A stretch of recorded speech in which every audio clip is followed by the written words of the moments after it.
అంటే ఈ ముఖ్యమంత్రికి పని రాదు, పరిపాలన చేతగాదు అనటానికి నిదర్శనమే లా కళాశాలలో ఉన్నటువంటి ఈ యొక్క పరీక్షలకు సంబంధించినటువంటి ఒక అంశం ఇది. దోపిడి తప్ప ఇంకొకటి ఏమీ తెలియదు అనటానికి సమగ్ర శిక్షా అభియాన్లో బంకర్ బెడ్లలో మందం దక్కితే కూడా 100 కోట్లు పెంచేసి ఒకటే టెండర్లో 100 కోట్లు కేక్ కోసుకుపోయినట్టన్నా, కేక్ కోసినట్టు 100 కోట్ల కేక్ దొబ్బిపోతున్నారు. అదే సమగ్ర శిక్షా అభియాన్లో అర్హులు కానటువంటి వాళ్లకు, అస్మదీయులకు టెండర్లు కట్టబెట్టి వొకేషనల్ ట్రైనింగ్ పార్ట్నర్స్గా దోపిడీకి గురి చేస్తూ ఉన్నారు. మరో పక్కన ఇవాళ హరీష్ రావు గారు చెప్పినట్టుగా గుట్టలను దోమకపోతున్నారు, గద్దల లెక్క, గాద కింద పందికొక్కుల లెక్క. ఏం రాజ్యం ఇది? ఏం ప్రజాపాలన ఇది? ఏం పారదర్శకత ఇది? ఏం సుపరిపాలన ఇది? ఎవరిని దోచుకదింటందు కోసం మీరు అధికారంలోకి వచ్చినారు? ఏం చెప్పి అధికారంలోకి వచ్చినారు? ఏం చేస్తూ ఉన్నారు మీరు? ఇలా కుక్కలు చింపిన విస్తరణ చేస్తూ ఉన్నారు కదా రాష్ట్రాన్ని. గ్రూప్ 1 ఎగ్జామినేషన్, సరే కోర్టులో గెలిచిన ప్రతి ఒక్కళ్ళు సత్యగురువులు గారు. ఇవాళ కోర్టులో గెలిచినా అని చెప్పని ఆయన సంబరాలు పడుకుంటూ ఆయన అడమైన బట్టి ఉపన్యాసాలు ఆ విద్యార్థులను ఉద్దేశించి గెలిచినటువంటి వాళ్ళు ది అపాయింటీస్ గురించి మాట్లాడినారు. వైల్ కీపింగ్ దట్ అసైడ్, వందల తప్పులు లా పరీక్ష పేపర్లు ఎట్లయితే తప్పులు జరిగినాయో గ్రూప్ 1 ఎగ్జామినేషన్ నిర్వహణలో కూడా వందల తప్పులు. పాపం పిల్లలు కోర్టుకు వెళ్తే పెద్ద అడ్వకేట్లు రోజు ₹1 కోటి, ₹2 కోట్ల ఇచ్చి పెద్ద అడ్వకేట్లను పట్టుకొచ్చి సరే ఆ జడ్జిమెంట్ వచ్చింది, what ever happens will happen. ఇది ఒక దోపిడీ ప్రభుత్వం, ఇది బాధ్యత లేనట్టు ఒక ప్రభుత్వం ఇది. ఎవరన్నా పరిపాలన పైన పట్టున్నదంటే ముఖ్యమంత్రి రేవంత్ రెడ్డి చెప్పాలా సమాధానం, కలెక్టర్ కన్నా చెప్పు నువ్వు. On what ground? శారదాపీఠం దగ్గర భూములు గుంజుకుంటామని చెప్పని నోటీసులు ఎట్లిస్తావు? గుంజుకోవడానికి బుల్డోజర్ని ఎట్లా పంపుతావు? తెల్లారి పొద్దుగాలనే మళ్ళా హరీష్ రావు గారు పోయిన తర్వాత తప్పైపోయింది అని చెప్పని నువ్వు ఎట్లా రిట్రీట్ అవుతావు? టీ హబ్లో, టీ వర్క్స్లో రిజిస్ట్రేషన్ కార్యాలయాలు పెట్టచ్చు అని చెప్పని జీవోలు ఎట్లిస్తావు? తెల్లారి పొద్దుగాల మొత్తం సిటిజన్స్ అంతా పెద్ద ఎత్తున గగ్గోలు పెట్టంగానే no we made a mistake అని చెప్పని ఎట్లా రిట్రీట్ అవుతావు? పరిపాలన చేస్తున్నావా, పరాచకాలు ఆడుతున్నావా? నీకు పరిపాలన చేత కావట్లేదు అనడానికి ఇది నిదర్శనం. ఇది పరిపాలన పైన పట్టు లేదనడానికి ఇది నిదర్శనం. ఇది పరిపాలనను రివ్యూ చేసేటువంటి సోయి లేదనడానికి these are all the indications and reflections. ఎక్కడ పడితే అక్కడ విచ్చలవిడి దోపిడి అండి, దోపిడి.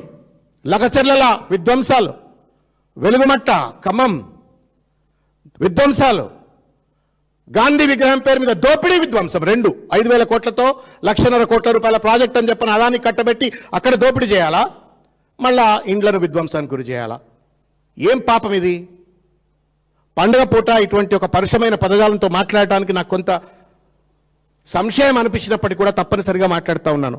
Nobody in the country would have accepted this kind of a nonsense where same paper will be given to 2 separate examinations, and not even a single show cause notice probably has been given అని చెప్పని ఇంతవరకు ఎక్కడా కూడా మనకు బయట కనబడతలేదు.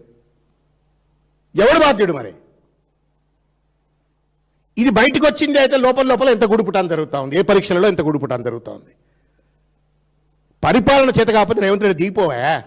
మీ దగ్గర ఉన్న చదువుకున్న వాళ్ళు ఎవరైనా ఉంటే వాళ్ళన్న వెలగబెడతారా? విద్యాశాఖ మంత్రి నీకు ఎందుకు ఆయమని చేత కాకపోతే? ఇంగ్లీష్ నింగిల్ పీస్ అనేటువంటి విద్యాశాఖ మంత్రి ఎందుకండి? మొత్తం విద్యా వ్యవస్థ సర్వనాశనం చేసినాడు రేవంత్ రెడ్డి గారు. మొత్తం విద్యా వ్యవస్థ సర్వనాశనం. ఏం వాగ్దానాలు చేసినావు నువ్వు? ఏమేం వాగ్దానాలు చేసిండు అన్న? ఇది manifesto. This is the manifesto, Congress party manifesto. విద్యారంగం, ప్రతి విద్యార్థికి 5 లక్షల విద్యా భరోసా కార్డు ఇస్తా అన్నారు. మోసం. ప్రతి విద్యార్థులకు ఫ్రీ ఇంటర్నెట్ వైఫై సౌకర్యం కల్పిస్తాం. మోసం. లా కాలేజ్ పరీక్షలు ఇట్లా కండక్ట్ చేసేటోళ్ళు ఎడ్యుకేషన్ హబ్గా తీర్చిదిద్దారా? మోసం. ప్రతి మండలానికి అధునాతనమైన సౌకర్యాలతో అంతర్జాతీయ ప్రమాణాలతో కూడుకున్న ఉన్నత పాఠశాలను ఏర్పాటు చేస్తాం. ఉచిత ట్రాన్స్పోర్ట్ సౌకర్యం కల్పిస్తాం. ఉన్న స్కూళ్లను బంద్ చేస్తా అంటుండ్రు రేషనలైజేషన్ పేరు మీద. ఉన్న స్కూళ్లను బంద్ చేస్తా అంటుండు. తలా తోకా లేనటువంటి ఒక మన ఆర్ఎస్ ప్రవీణ్ కుమార్ గారు కూడా మాట్లాడినట్టున్నారు ఎలాబొరేట్గా. ఎడ్యుకేషన్ పాలసీ అని చెప్పని రేవంత్ రెడ్డి పాలసీని అన్వీల్ చేసి పడేసినారు. నాకు బాధ కలిగింది. అకునూరు మురళి గారు లాంటి వాళ్ళ తర్వాత పెద్ద ప్రొఫెసర్లు అంటున్నారు వాళ్ళు రాసినటువంటి ఒక commission report Revanth Reddy CM ఆఫీస్లో కూర్చొని రాసిస్తే దీన్ని అన్వీల్ చేసిందో అర్థం కాల, లాంచ్ చేసిందో అర్థం కాల. తెలంగాణ రాష్ట్రంలో దాదాపు 28,000 ప్రభుత్వ పాఠశాలలో 26 లక్షల మంది విద్యార్థులు చదువుకుంటారని చెప్పని కమిషన్ రిపోర్ట్లో ఉంటుంది. దాదాపు 13,000 ప్రైవేట్ స్కూళ్ళలో దాదాపు 50 లక్షల మంది విద్యార్థులు చదువుతున్నారు అని చెప్పని కమిషన్ రిపోర్ట్ చెప్పింది. No mechanism that they have introduced and talked about it. How do I manage and ensure that these private educational ఇన్స్టిట్యూషన్స్లో జరుగుతున్న లూటీని ఎట్లా కంట్రోల్ చేయాలా, రెగ్యులేట్ చేయాలని చెప్పని ఒక్క మాట మాట్లాడాలా. ఉన్న ఫీ రీయింబర్స్మెంట్ పథకాన్ని రద్దు చేస్తానని మాట్లాడతాడు. తెలంగాణ పబ్లిక్ స్కూల్ అని మాట్లాడుతున్నాడు. ఉన్న గురుకులాలు బంద్ కావాలట, యంగ్ ఇండియా స్కూల్స్ అని చెప్పని యంగ్ ఇండియా స్కూల్స్ కావాలట, తెలంగాణ పబ్లిక్ స్కూల్స్ అని చెప్పని డ్రామాలు ఆడుతూ ఉన్నాడు. But no mechanism to recruit the teacher vacancies in the government schools. ప్రభుత్వ విద్యా సంస్థలో నాణ్యత ఎట్లా పెంచాలో తెలియదు. యూనివర్సిటీ నువ్వు 2 ఏళ్ళు అయిపోయింది, మరి why is that your not recruiting?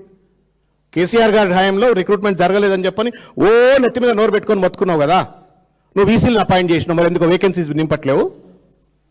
ఉట్టినే చెట్ల మీద ఇస్తార్లు కొట్టినట్టుగా వీడికి 1000 కోట్లు ఇచ్చినా, ఈ యూనివర్సిటీకి 1000 కోట్లు ఇచ్చినా అని చెప్పని స్టేట్మెంట్లు ఇచ్చాగానే వాళ్ళేమో గీతను ప్రేమించిండు, విద్యను ప్రేమించిండు అని చెప్పని వాళ్ళు సొల్లు కబుర్లు ఆర్ట్స్ కాలేజ్ సాక్షిగా వాళ్ళు మాట్లాడతారు. Why is that your not doing the recruitment? నాటకాల ఇదేమన్నా? విద్యా శాఖ ఇది, భవిష్యత్తు. 15% ఇస్తానడండి బడ్జెట్, 15% ఇస్తా అన్నాడు.